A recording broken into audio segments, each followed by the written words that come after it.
Russian man like inside the dark, call me Bill Snatcher.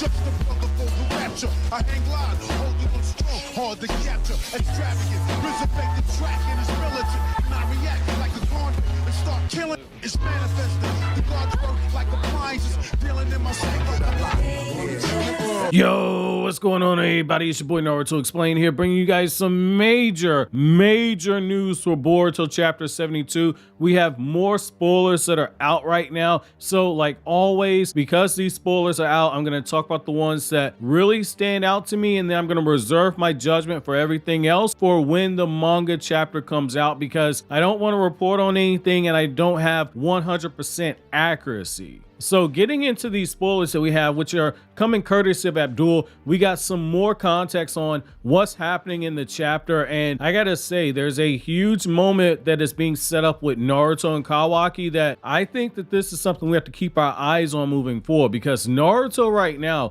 if you go back and you just look at Naruto's interactions with Kawaki over the last 5 to 6 chapters, there's definitely been a shift. I think we need to keep our eyes on this. We also got more context behind the Boruto and Momoshiki talk, and more context about why Hinata was breaking down crying. And there's actually something that is going on with Boruto and Momoshiki that really goes back to part 1 of Naruto, which, if you're familiar with what Ikimoto said years ago, he said that Boruto part 1 was going to be more akin to more of Naruto part 1. And I think that this is a nice callback right here. So now that we got the overview out of the way, let's go ahead and look at the information that we have. So starting things off with Naruto sensing a change in Kawaki. When Shikamaru is being argued with by Kawaki, Kawaki's being very aggressive, very assertive. He's telling Shikamaru, like, look, I don't care if Amato lives or dies. This man put the karma seal back onto me. He's got an ulterior motive. I don't think you know much of anything. Kawaki right now is behaving like somebody who not only knows that he has power and more power than anybody else that's around him, but he's also behaving like somebody who realizes that there's nobody that can stop him. If he wants to impose his will and dictate the terms of the conversation, he can. Who's going to stand up to him? The only person who stands a chance against Kawaki right now is arguably Boruto, and even then, Boruto doesn't have that full mastery over the powers to the extent that Kawaki has. So it's one of those things where Kawaki knows he's dictating the terms of the conversation, and Naruto right now is realizing that that young child who he brought into his home and was trying to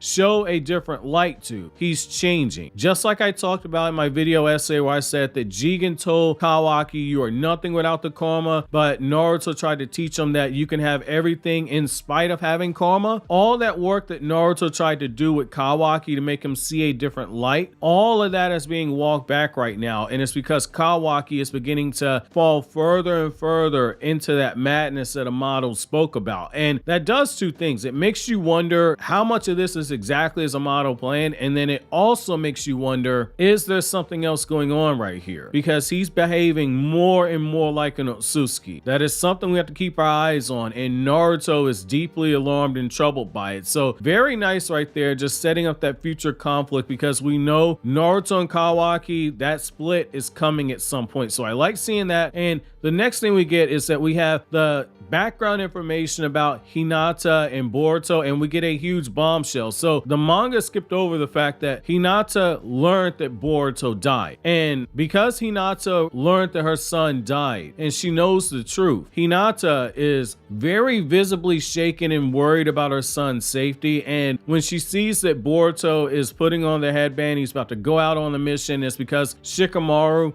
has essentially called up Team 7 for a mission that they are the only ones that could carry it out. So that's likely going to be to escort Amato, Ada, and Damon. But what I like right here is that Hinata breaks down crying, and it's because she was always worried that if her son goes out on a mission, there's always a chance he won't come back. But that's something where she knows, because she was a ninja, that's a possibility. But when you actually lose somebody that you love and cherish that much, when that actually happens and they get brought back to life in the manner that Boruto did, Hinata realizes that this could have gone a different route. she could have been living in a world where her 13, almost 14-year-old son is no longer alive. And for her, that's just her parental instinct to want to protect her son. It's completely understandable that she wants to try and keep her son from any type of harm. And what I like about this right here is that Hinata is struggling, and we're seeing a side that we never saw when you go back and you look at Naruto's manga. We never saw how the parents were reacting to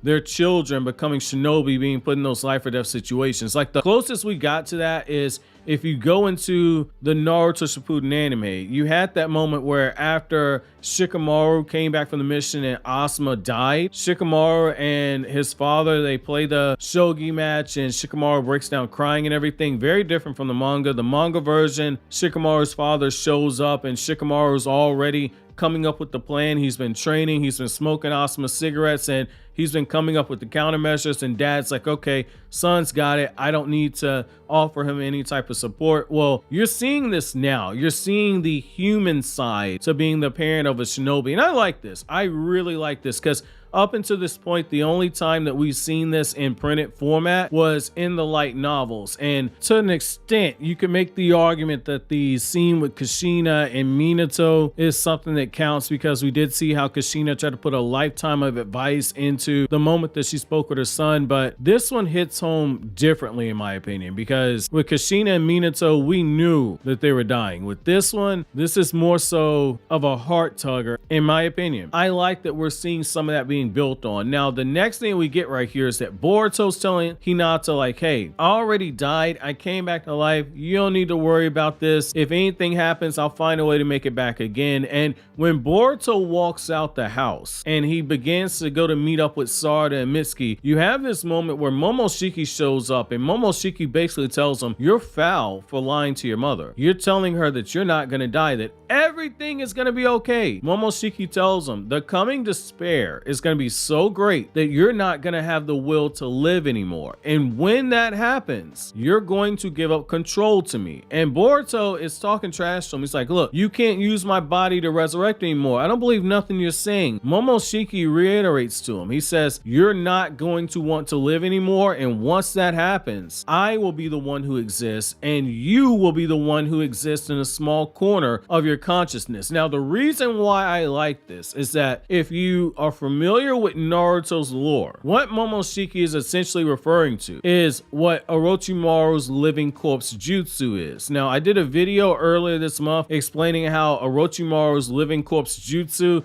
was very similar to the Kodoku, and how Orochimaru uses this, as well as what you saw with the Ten Tails, and as well as what you saw with Kaguya herself, where it was a form of Kodoku. I like that you're seeing this tied back in right here, so I recommend checking out that video if you want to learn more about that. But what I like about this is that with the living corpse jutsu, that jutsu, when Orochimaru takes over the body of a person, they don't cease to exist. What happens is that they end up retaining a small piece of their consciousness, and their consciousness is shoved away into a small corner. They don't die. They always exist inside of Orochimaru. Each of those beings exists in a small corner of Orochimaru's consciousness. And so what I like right here is that Momoshiki's telling Boruto that is going to be your fate. When you cease control to me, when you get to the point where you no longer want to live, you're going to be reduced to that small corner of your own mind and body, and I will be the one who's in control. So up until this point, the only times that we've seen Momoshiki take over have really been when Boruto has been pushed to that edge, and in that life or death situation, his chakras just hit near zero. Momoshiki is revealing there's another moment where he can take over, and the way that he's talking right here, this looks like it's going to be a longer return right here. That's interesting. That's interesting to see how this goes. Now, what I like about this right here is that Boruto's struggle is now back in the center of the attention for now. And it's continuing Masashi Kishimoto's pattern of having one co-main character be the explosive element. So in Naruto's manga, that was Sasuke that was the explosive element for a lot of the events that were taking place in the story. And